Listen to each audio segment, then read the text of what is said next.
नमस्कार, आदाब, सत श्री अकाल दोस्तों। स्वागत है आप सबका मेरे YouTube चैनल स्वप्निल जंक्शन पर और मैं आशा करता हूं कि आप सभी स्वस्थ और सुरक्षित होंगे। दोस्तों, आज की इस वीडियो में मैं आपके साथ एक बेहद जरूरी विषय को लेकर संवाद स्थापित करने जा रहा हूं और यह विषय जुड़ा हुआ है बिहार से लेकर।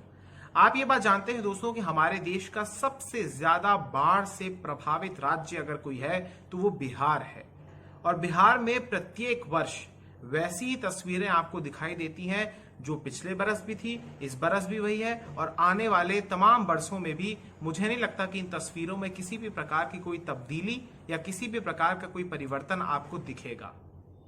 हर साल मुख्य रूप से उत्तरी बिहार का हिस्सा बाढ़ में जलमग्न रहता है, बाढ़ में डूबा रहता है और एक प्रमुख कारण इसका यह भी है कि दरअसल वो जो इलाका है पूरा का पूरा वो नेपाल से सटा हुआ है और जब नेपाल में भारी बारिश होती है तो वहां की जो नदियां हैं जो ओरिजिनेट होती हैं वहां से ओरिजिनली, वहां पर जो नदियां होती हैं उनका जलस्तर बढ़ जाता है, उसमें वृद्धि आ जाती है और फिर जब वो बिहार के लो लाइंग एरियाज में आता है तो फिर वो बाढ़ की शक्ल इख्तियार कर लेता है।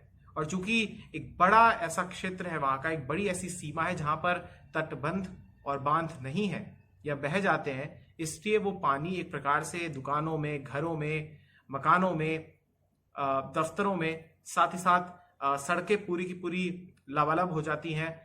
क्या इंसान, क्या मवेशी, क्या खेत, क्या खलिहान, सब जगह वो पानी घुस जाता है। और इन्हीं महीनों के दौरान ये हर वर्ष की यही तस्वीर होती है और तमाम जो लोग होते हैं, जिसमें लाखों लोग प्रभावित होते हैं, कई लोगों को पलायन करना पड़ता है, कई लोगों के पास राहत की जो सामग्रियां होती है वो पहुंचाई जाती है और एक बहुत बड़ा हिस्सा, बहुत बड़ा तबका ऐसा होता है जिनके पास किसी भी रूप में कोई भी सहायता पहुंच ही नहीं पाती। और इस बार भी ऐसा ही हुआ दोस्तों। ये जो जुलाई और अगस्त का महीना होता है, दरअसल यहाँ पर बिहार में एक प्रकार से बहुत बुरी तरीके से कहर टूटता है बारिश का और बाढ़ का। सैलाब आ जाता है, सड़कें लगातार भरी रहती हैं, जलमग्न रहता है। जो वहां पर जो प्रमुख नदियां हैं या उनकी जो सहायक नदियां हैं, उनका जलस्तर हमेशा इन महीनों के दौरान खतरे के निशान से, जो लाल रंग का निशान होता है, उससे ऊपर बहती है। अब आपको जल्दी से दोस्तों कुछ अपडेट्स देना चाहूंगा, कुछ बताना चाहूंगा बिहार में आखिर कौन कौन से जिले या कौन कौन से इलाके ऐसे सबसे ज्यादा इस समय प्रभावित हैं और मैं आपको सिलसिलेवार तरीके से बताता हूं दोस्तों। सबसे पहले मुजफ्फरपुर की बात करूंगा। मुजफ्फरपुर में दोस्तों बूढ़ी गंडक नदी है, यहाँ का जो पानी है उसका जो जलस्तर है उसका बढ़ा हुआ है और लिहाजा जो मुजफ्फरपुर में जो जितने भी गांव आते हैं वहां पर बाढ़ आई हुई है। साथ ही साथ मोतिहारी हो या गोपालगंज हो या फिर दरभंगा हो, यहां पर भी सिमिलरली यही केस है कि वहां पर जो बहने वाली नदियां हैं उनका जलस्तर भी भरा हुआ है। लोग एक प्रकार से आप ये समझिए कि अगर उन्हें, जब वो पहले सड़कों पर चलते थे, आज उन्हें सड़कों पर नाव चलानी पड़ रही है। कमर तक पानी वहां पर भरा हुआ है। मैंने कई ऐसी ग्राउंड रिपोर्ट्स वहां की देखी जो बहुत सारे पत्रकारों ने डाली, बहुत सारे न्यूज चैनल्स वहां पर पहुंचे हैं और बहुत सारे निजी जो पत्रकार हैं वो भी वहां पर पहुंचे हैं और उन्होंने एक प्रकार से वहां की जो धरातल की स्थिति है उसको प्रदर्शित करने का प्रयास किया है और वहां की जो जन समस्याएं हैं उसे भी सबके सामने लाने की कोशिश की है। जब मैं उन तमाम चीजों को देखा तो यकीन मानिए कि एक समय ऐसा था जब बिहार का जो गौरव था या बिहार की जो पहचान थी, दरअसल वो उसकी शिक्षा, वो उसकी पद्धति, वो उसकी परंपराएं और वो उसके कल्चर, संस्कृति और धरोहर, विरासत, ये तमाम चीजें बिहार की पहचान हुआ करती थी। लेकिन आज की डेट में बिहार की पहचान क्या है? गरीबी। बिहार की पहचान है बेरोजगारी। बिहार की पहचान है बाढ़। और कहीं ना कहीं इस बात को लेकर किसी भी तरीके का संकोच किसी को नहीं रखना चाहिए कि बिहार को अगर किसी ने बीमारू राज्य की श्रेणी में रखा है तो उसका सिर्फ और सिर्फ जिम्मेदार सरकारें हैं। लेकिन आपको मैं दोस्तों बता रहा था कि कहां कहां पर प्रभावित इलाके हैं, तो आप उसको एक बार फिर से सुनिए कि दरभंगा में मैंने आपको बताया, मुजफ्फरपुर का मैंने आपको बताया, मोतिहारी, गोपालगंज और गंगा नदी भी यहाँ पर एक प्रकार से जलस्तर उसमें वृद्धि है, जिसमें मुंगेर का इलाका आता है, भागलपुर का इलाका आता है, साहिबगंज का इलाका आता है। यहाँ पर गंगा के जलस्तर में वृद्धि होना जारी है।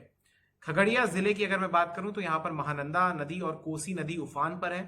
अररिया में नूना, बकरा और परमान नदी यहाँ पर इनका जलस्तर बढ़ा हुआ है। समस्तीपुर में बूढ़ी गंडक नदी का जलस्तर बढ़ा हुआ है। मधुबनी में कमला बलान नदी का, सुपौल में कोसी नदी का, पूर्णिया में महानंदा और कनकई का, पूर्वी चंपारण में गंडक और सिकरना का, सारण में गंडक का, सीतामढ़ी में लखनदेई का, और ये कुछ मैंने आपको इलाके बताए जो कि तकरीबन यहाँ पर बाढ़ आई हुई है और इलाके यहाँ पर जलमग्न है, डूबे हुए हैं। अब आपको दोस्तों मैं एक बात और बताना चाहूंगा कि चाहे जनप्रतिनिधि हो, चाहे सांसद हो, चाहे विधायक हो, चाहे पार्षद ही क्यों ना हो, या जो भी ये पूरी की पूरी लोकतांत्रिक व्यवस्था में जितने भी लोग शामिल होते हैं, चाहे शासन के लोग हो, चाहे प्रशासन के लोग हो, इसमें ये लोग खाना पूर्ति करने के लिए भी उन हिस्सों का दौरा नहीं करते। सोचिए, एक होता है दोस्तों कि इंसान के अंदर का जमीर जाग जाता है और वो कम से कम अपने क्षेत्र के, जहां से वो निर्वाचित होता है, चाहे किसी भी स्तर में हो, कम से कम वहां का वो दौरा करता है और लोगों के भीतर एक ढांढस बंधाता है कि चलिए हम हैं, हम आपकी सहायता करेंगे। लेकिन वो भी एक प्रकार से नहीं हो रहा है।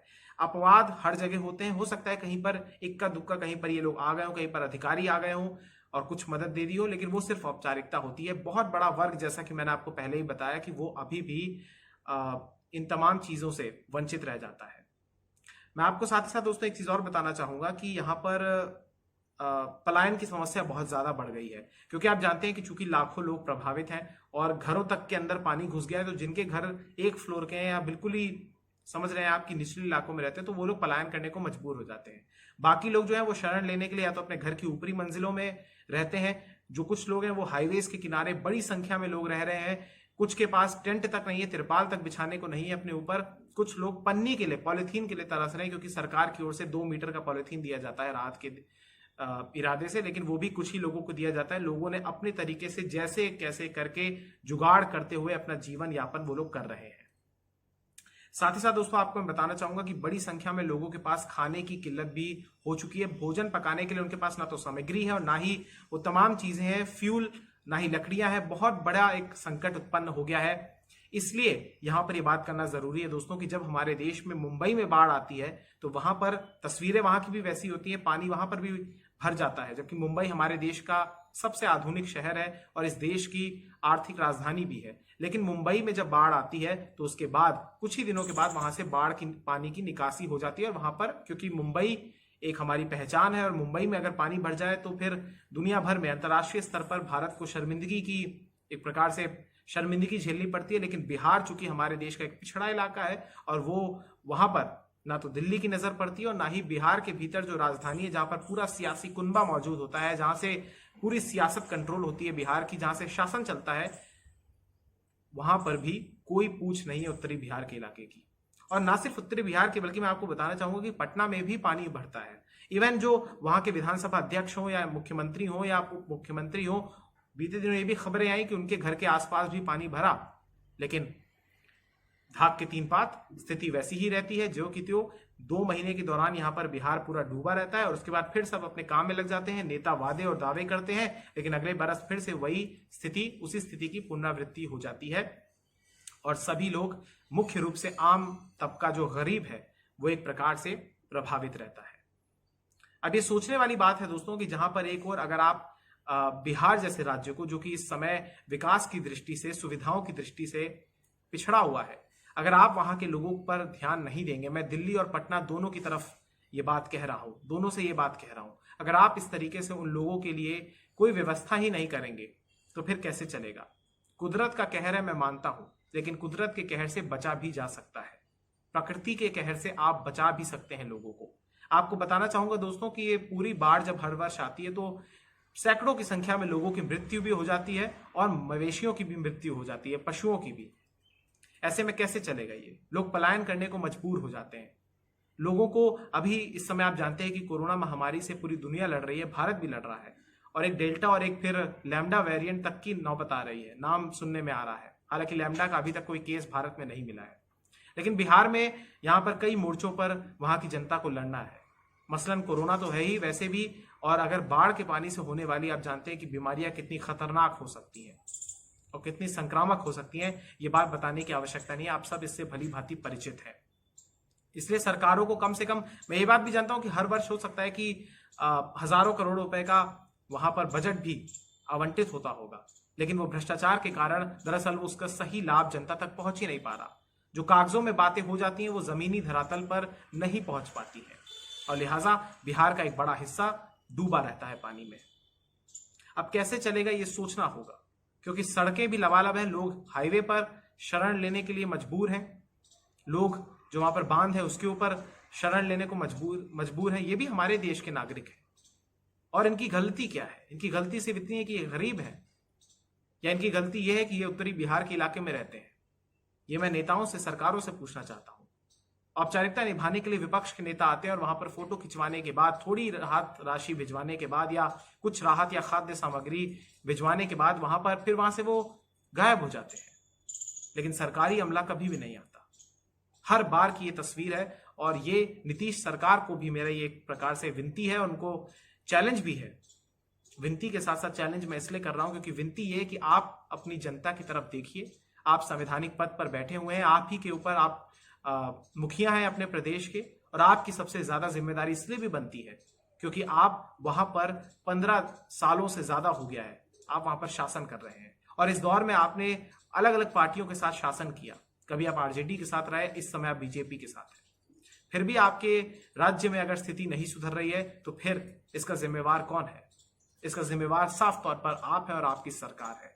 और चैलेंज इस बात को लेकर मैं कह रहा हूं कि आपको मैं चैलेंज ये देना चाहता हूं कि आप अपनी जनता के हित के लिए, आप अपनी जनता जो इस समय सबसे ज्यादा बाढ़ से प्रभावित है, उनके हित में काम करके दिखाइए। मेरा ये खुला चैलेंज है आपको।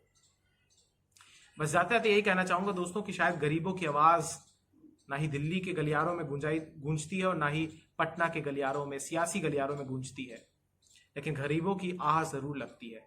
और अंधकार में, जिस अंधकार में वो लोग जीवन यापन कर रहे हैं, शायद कभी ना कभी कोई ना कोई फल इन सरकारों को जरूर मिलेगा। बहरहाल दोस्तों, बहुत सारे लोगों को सुरक्षित स्थान पर पहुंचाया गया है। जो हमारी एनडीआरएफ और एसडीआरएफ की टीम्स हैं वो लगातार लोगों का रेस्क्यू भी करती हैं। ये तमाम जो टीमें हैं ये अपनी जिम्मेदारी अच्छे से निभाती हैं, लेकिन सरकारें, अफसोस के साथ कहना पड़ रहा है कि हर बरस वही तस्वीरें सामने आती हैं और सरकारें सिर्फ और सिर्फ मूक दर्शक बनकर खड़ी रहती हैं और अपने हाथ बाढ़ के पानी के साथ खड़े कर देती है उनके सामने। और जो तमाम इंतजाम किए जाते भी हैं, अगर मान लीजिए कहीं पर पुल बनाया भी गया है या कुछ बांध बनाया गया है, तो वो बह जाता है बाढ़ के पानी से, क्योंकि उसमें भ्रष्टाचार का सीमेंट मिला होता है। जब तक ये नेता अपनी जवाबदेही तय नहीं करेंगे, जब तक ये नेता पूरी ईमानदारी और निष्ठा के साथ विकास के कार्य नहीं करेंगे, उसमें सिर्फ भ्रष्टाचार करेंगे, तब तक न बिहार की और ना ही देश के किसी अन्य इलाके की सूरत अच्छी होगी, ना ही उसमें परिवर्तन आएगा। बहरहाल दोस्तों, मैं आपको ये बताना चाहूंगा कि ये जो पूरा का पूरा भीषण संकट है, इससे लोग त्राहिमाम कर रहे हैं। और नीतीश सरकार से मेरा निवेदन है कि आप जरूर इस दिशा में जल्द से जल्द प्रयास करें और लोगों तक बुनियादी सुविधाएं पहुंचाइए। आपसे कोई एहसान की मांग ये लोग नहीं करते, ये सिर्फ ये कहते हैं कि आप इनको इनका अधिकार दे दीजिए। क्योंकि आप जानते हैं कि चुनाव के दौरान तो ये नेता जब आते हैं तो जनता को वीआईपी की तरह ट्रीट करते हैं, लेकिन जब चुनाव हट जाते हैं, जब इनकी सत्ता आ जाती है, तो फिर उसके बाद जनता कौन, और ये गायब हो जाते हैं, जनता को भूल जाते हैं। बहुत बहुत शुक्रिया, बहुत बहुत धन्यवाद। जय हिंद, जय भारत, वंदे मातरम, इंकलाब जिंदाबाद, सत्यमेव जयते। नमस्कार।